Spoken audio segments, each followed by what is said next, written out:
I would like to thank God for the very wonderful weather. It is an answered prayer today. Actually, it was a one-year devotion sa Santa Clara and she granted our prayers. Yun nga lang, nakulangan ng prayer. Hanggang Dumaguete lang, naiwan ko yung Manila.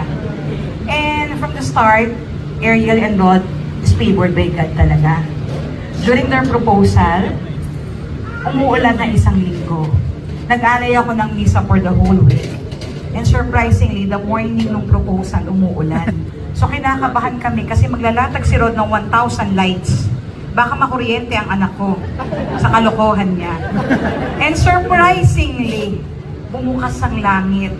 During the proposal, the sky changes colors into different colors. Napaka-perfect ng moment. Tinalo ang Grey's Anatomy at ang crash landing sa proposal ni Rod. So from the start, we know na talagang favorite talaga sila. And today, another proof kung gaano sila kamahal ng Diyos. Because the weather was really very good. Bilang Manila na bumabaha at na dumating kami, sinalubong kami ng napakatingkad na araw. Kaya again, to our God Almighty, all our thanksgiving. Salamat po talaga, and St. Clair, salamat sa intercession.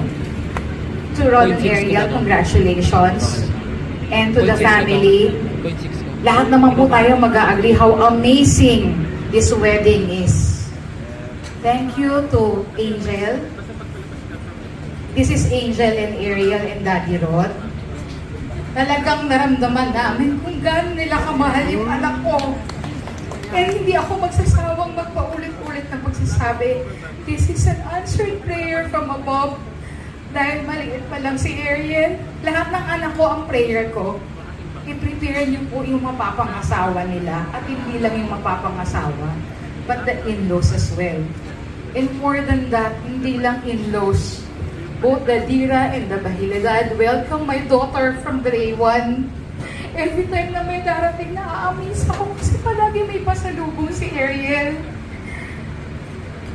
She had another mom with Angel. Nung una, nagsiselos pa po ako. Kasi hindi ko nayayaya si Ariel mag-manicure. Tapos silang dalawa, nayaya niyang magsalon si Ariel. Sabi ko, ba't ganun? And then sabi ng papa niya, di ba that's your prayer from the start? To have a good mother-in-law for Ariel. From then on, natanggap ko na yung relationship nila. And I know, may bagong nanay na si Ariel. So, congratulations again. Thank you so much sa Dira and Bahilda from flying all over the world. Ganun nila kamahal si Ariel. The entire Dira family and the whole Bahilda family are here to celebrate their love. Maraming salamat po talaga. So, eto na yung message ko. Kumandada kayo. Umpisa pa lang yon, ha? Guys, okay? Oh, let me start my message with this. Umupo ka muna, medyo mahaba to. Okay? Psalm 1:27 verse 3. Behold, children are a heritage from the Lord, the fruit of the womb, a reward. Jello and Ariel, you are both indeed our heritage and reward from the Lord. Thank you for being an obedient children to us. I am sure Daddy Rod and Mommy Angel will agree with me that both of you are our priceless treasures, so as your siblings. Bilang isang magulang na pinagpala ng 4 na anak, hayaan niyong ibahagi ko ang ilang piraso ng aming karanasan, hindi bilang payo, kundi bilang taus-pusong paalala na nagmumula sa pagmamahal at pananampalataya. Isa sa pinakamalaking biyayang ibinigay sa amin ng Diyos ay ang pagiging magulang. Hindi ito naging madali, may pagod, may luha, may kabang hindi mo mailarawan. Pero sa bawat yakap, sa bawat mama at papa, sa bawat simpleng halakhak ng aming mga anak, naroroon ang gantimpala na hindi kayang pantayan ng anumang bagay sa mundo. Kayo ang aming mga naging kayamanan. Kaya mula sa aming puso, nais naming sabihin sa inyo na maging bukas kayo sa buhay. Openness to life. Huwag ninyong ipagpaliban ang napakagandang regalong ito dahil lamang sa takot, plano o pressure ng mundo. That's why I'm pressuring you. Daddy Rod and Papa Boy is telling me not to pressure you, but I am really pressuring you guys. Sa edad ninyong 28, nasa magandang panahon kayo. May lakas, may sigla, at higit sa lahat, may pananampalataya. Tama ba, guys? Yeah. May bonus pa nga. Naririto kaming mga future lolas and lolos na willing to lend our helping hands. Di ba, Angel? Ready na tayo? Okay. I am praying that you will try to unlearn ang sinasabi ng mundo tungkol sa pag-aanak. That you need to be ready and to be stable. You will never be ready. 4 ang anak ko, 4 na tao ang pinakisamahan ko. Hindi kailangan perpekto ang lahat bago ninyo tanggapin ang buhay na ibibigay ng Diyos. Ang mahalaga ay bukas ang puso ninyo at handa kayong umasa sa Kanya. Dahil totoo ito, kung siya ang nagbigay, siya rin ang magpo-provide. Ang grasya niya ay laging sapat.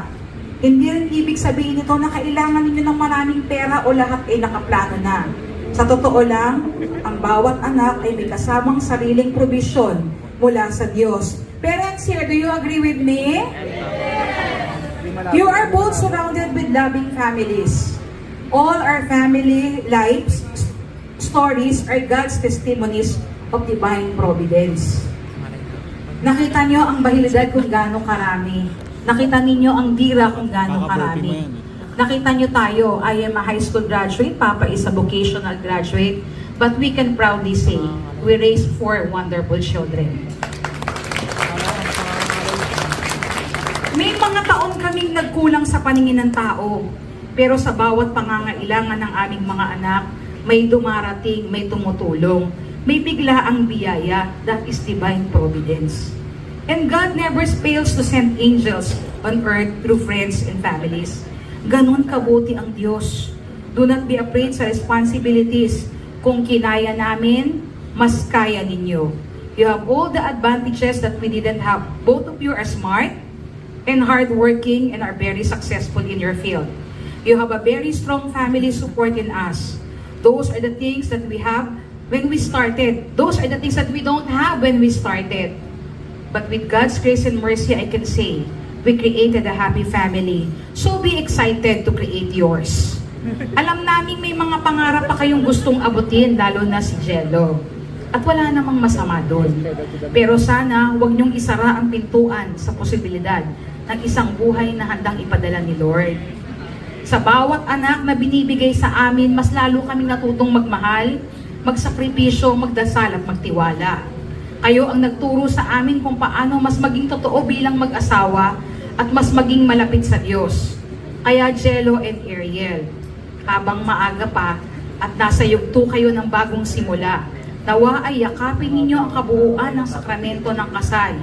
Hindi lang ito tungkol sa inyong dalawa, kundi sa pamilya ninyong bubuuin. Apat dumating ang araw na kayo magiging ama't ina, matutuklasan ninyo ang isang uri ng pag-ibig na hindi matutumbasan ng kahit na anong karera o tagumpay.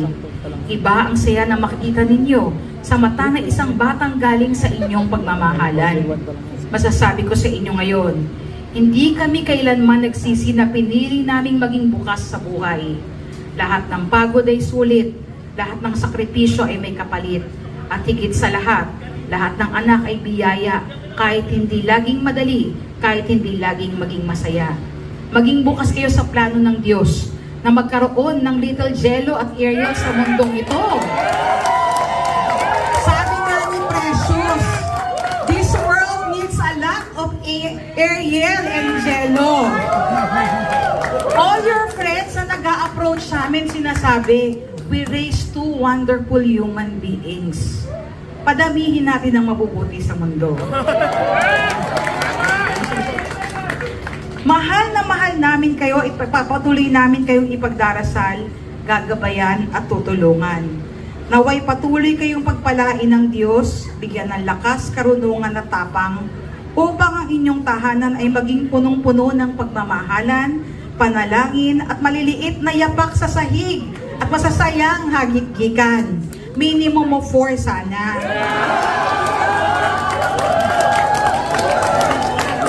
Kasi 4 kayo, hindi naman naging mahirap, madali naman. Wow ah. May yaya ka na, may shooter ka na, may driver ka na. Okay na. We love you and we will always be here for you both. Nais ko rin ayon. So, muli, lahat tayo magdasal na sana masira ang plano nila at ang plano ko ang magwagi. Sana, bago mag-isang taon, binyagan naman ang ating pupuntahan! Again, congratulations and we love you so much. Jello, ready ka na ba? Mamaya na!